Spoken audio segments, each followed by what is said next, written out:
भक्तों, भक्ति साधना चैनल में सभी भक्तों का स्वागत है। भक्तों, आज हम बात करेंगे कि रामचंद्र भगवान को सबसे ज्यादा प्रेम कौन करता था। उनकी तीन माता थी, कौशल्या, सुमित्रा और कैकेयी।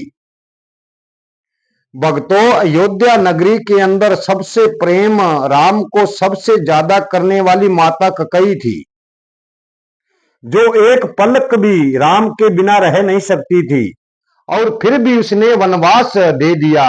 इसका कारण इसी वीडियो में हम जानेंगे।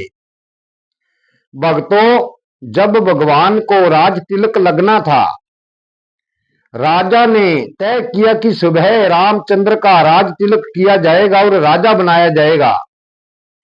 तो देवताओं को इस बात की सूचना मिलती है कि राम ने तो अवतार राक्षसों का नाश करने के लिए लिया है, तो ये गद्दी पर बैठ जाएंगे और राक्षसों का नाश कौन करेंगे।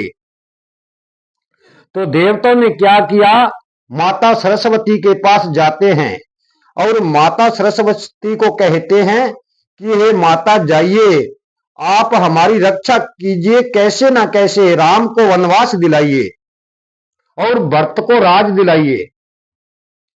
तो भक्तों, माता सरस्वती देवताओं की बात सुनकर 5 मिनट विचारों के अंदर पड़ जाती है और कहती है कि ऐसा बुरा कर्म मैं क्यों करूं। पर देवता बार बार जोर देते रहे कि आपको हमारी सहायता करनी होगी। तो भक्तों, माता सरस्वती देवताओं की बात मान लेती है और सीधी मंथरा के पास आ जाती है और मंथरा की बुद्धि भ्रष्ट कर दी। जब मंथरा की बुद्धि फुट जाती है तो मंथरा कैकेयी के पास जाती है। तो कैकेयी को कहती है कि आप आज खुश नजर कैसे आ रही हो। तो माता कैकेयी कहती है कि मेरे राम को राज तिलक लगना है, मेरा राम राजा बनेगा, आज खुशी की लहर में मैं नाच रही हूं।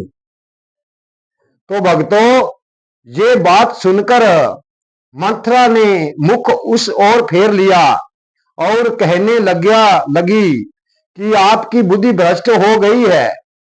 देखो, किसी के पुत्र के लिए इतनी खुशी कर रही हो।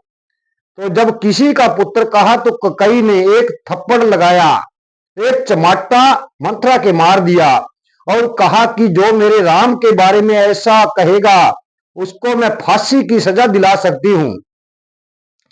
पर मंथरा ने बार बार माता सरस्वती की बुद्धि के खराब के कारण कैकेयी पर जोर देती रही और कहती रही कि ऐसा मत करो, आपको बाद में पछताना पड़ेगा, कौशल्या आपको नौकरानी बना लेगी।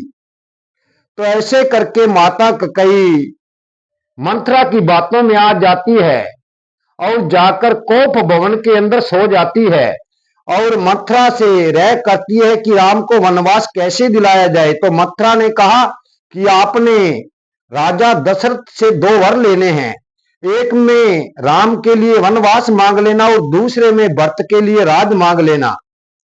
तो भक्तों, माता कैकेयी को आज लोग बुरा भला कहते हैं, पर माता कैकेयी जैसी इस दुनिया में बार बार नहीं जन्मती। सबसे ज्यादा भगवान को प्रेम किया तो माता कैकेयी ने किया। प्रेम के कारण ही माता को अपना पति गंवाना पड़ा, अपने पुत्र भरत को दूर रखना पड़ा और राम को भी वनवास भेजना पड़ा। उसको कितना दुख हुआ होगा। तो जब कोप भवन के अंदर सो जाती है और राजा दशरथ आकर पूछते हैं कि कैकेयी कहां पर है, तो नौकरों ने बताया कि वो कोप भवन के अंदर है। तो जब राजा जाते हैं कैकेयी के पास, केस खुले हुए हैं, मलिन वस्त्र पहनकर कोप भवन के अंदर सोई हुई है। तो राजा दशरथ देखकर बड़ा दुखी होता है और कहता है कि हे कैकेयी, तुम तो मेरी बड़ी प्यारी महारानी हो, बताओ आपका ये हाल किसने बनाया, मैं आज ही उसको फांसी की सजा दे दूंगा। तो कैकेयी कहती है कि पहले मुझे वचन दीजिए, तो फिर मैं सब कुछ बताऊंगी। तो राजा ने वचन दे दिया और कैकेयी ने कहा कि मैं आपसे 2 वर मांगना चाहती हूं। तो राजा दशरथ को याद थे कि मैंने 2 वरों का इसको कहा है। तो भक्तों 2 वर की हाँ भर देते हैं और कई एक में राम के लिए वनवास और दूसरे वर के लिए भरत के लिए राज मांगती है। तो राजा ये देखकर बड़ा दुखी होता है। भक्तों आज की वीडियो हम यही समाप्त करते हैं। जीवन रहा तो कल की वीडियो में फिर मिलेंगे। जय श्री राम।